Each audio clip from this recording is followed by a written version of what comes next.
Gas regulators is an important part in the delivery of gas to an appliance and to a building. We need to be able to control the amount of pressure that is coming into an appliance or into a building. A gas regulator is doing that for us. So gas is pressurized at different pressures for delivery, depending on what we are delivering to the homeowner or building or whatever. Propane can be stored at a roughly about 125 psi inside the tank.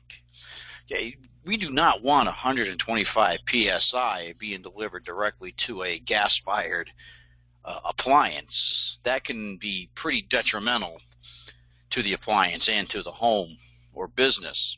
So we need to have something in our gas line that's going to be able to regulate the amount of gas that's coming in. Gas mains for natural gas on the street may be at maybe 10 psi. Okay, so the regulator is acting as a component that's going to reduce the pressure to the required levels for use. The pressure requirements for individual pieces of equipment are designed and specified by the manufacturer. Okay, natural gas is delivered at approximately 5 psi and can be as high as 15 psi.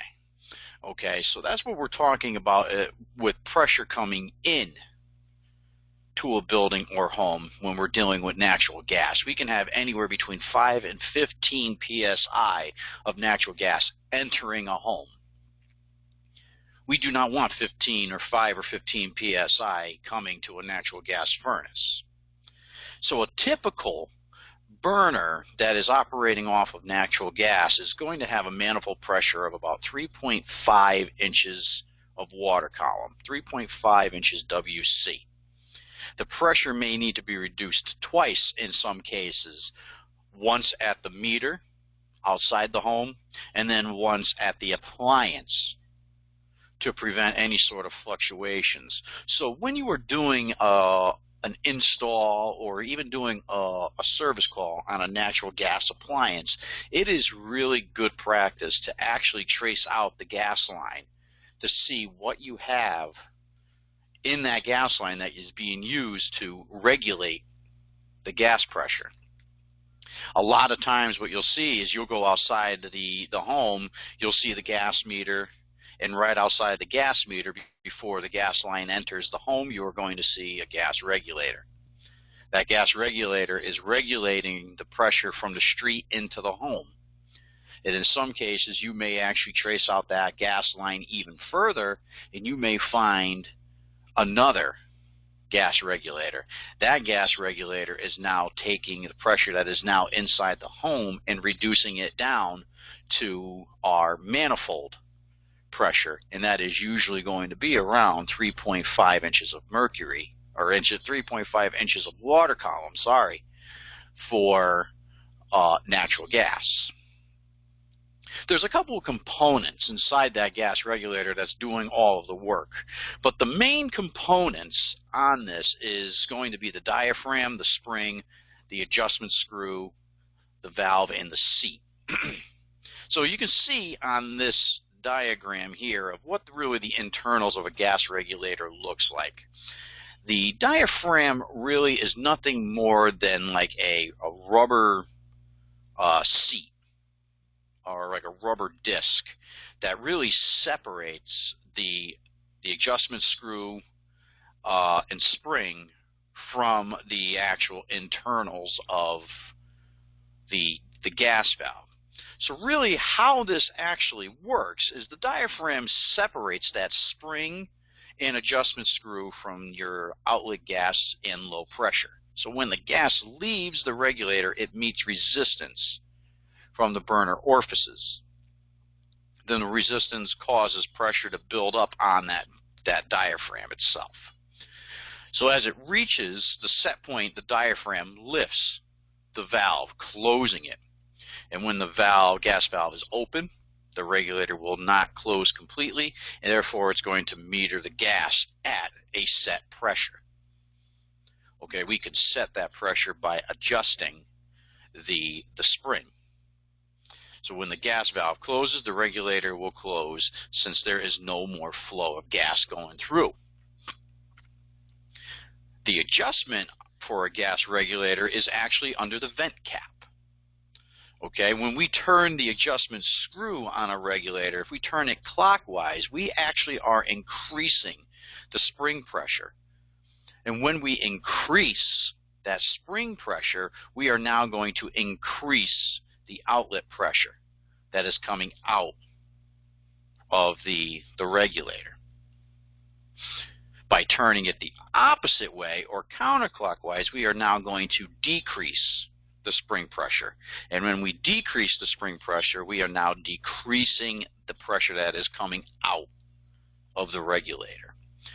On occasions, you may have to adjust the regulator. It depends on the gas that you are dealing with.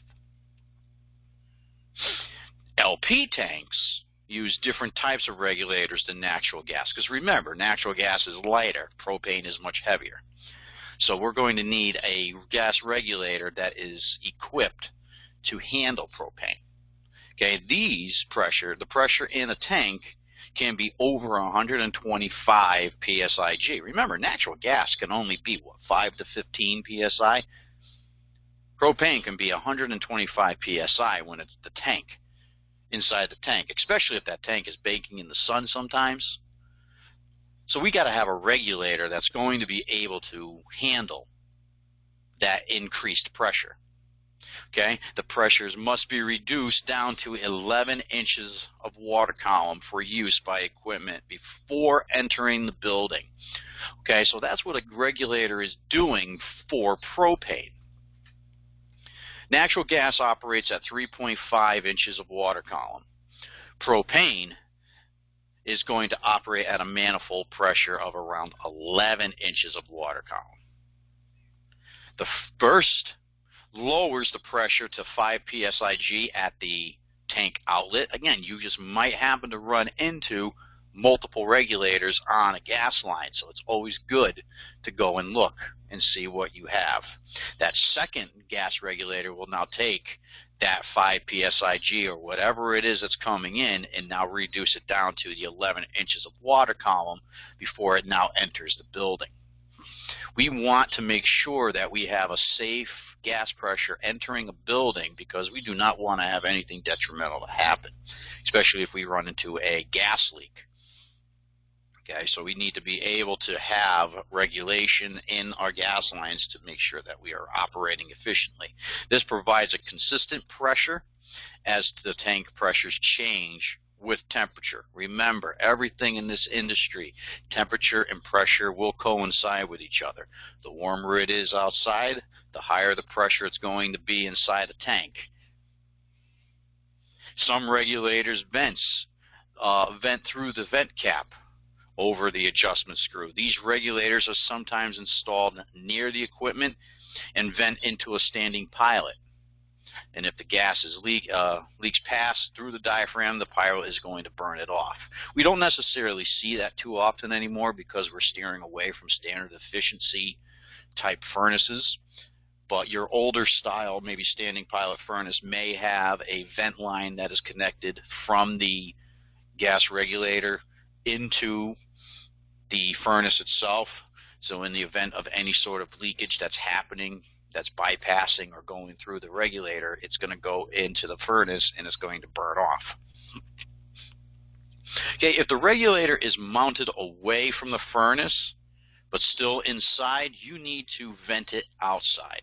So if you look at that picture there, this is an example of what we're talking about. It depends on the way the regulator is and where it's located. If it is inside and it's going to be near a furnace or anything like that, it needs to be vented away and vented outside. So you can see in this picture here, we have, this person has connected, in this case a copper line, to the gas regulator, and is now venting it outside. Okay, notice the size of the pipe. It is roughly the same size of the opening of the vent and coming out. So all types of vented regulators must be kept clear, and nothing can block those vents. If that was to happen, any back pressure that would be built up in there can damage the regulator and cause it to not work properly. If the vent is blocked, the pressure will build under the diaphragm, not allowing it to close the regulator. It will actually round it to keep it open, and if there's enough pressure, it can actually push the spring all the way up and open it wide open, and you'll have absolutely no way to control the gas pressure.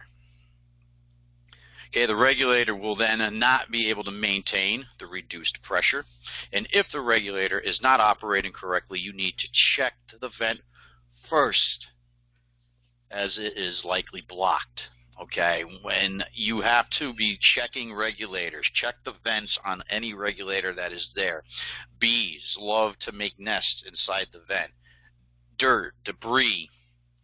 Sometimes if it's snowing out and the the regulator is covered in snow, that's not a good thing. We do not want to see that happen. Okay, if we have a regulator that is outside a building and it's covered in snow, we need to take the time and clear the snow away from the vent. As you can see in these pictures here, regulators mounted outside must be mounted in a way or covered so that water cannot get into the vent openings and freeze.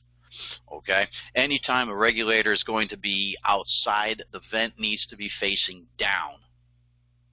That way, if there's any sort of water accumulation or ice, it will not melt and then freeze inside the regulator, and then causing harm to the regulator and not being able to regulate the gas pressure as we usually would like to have it.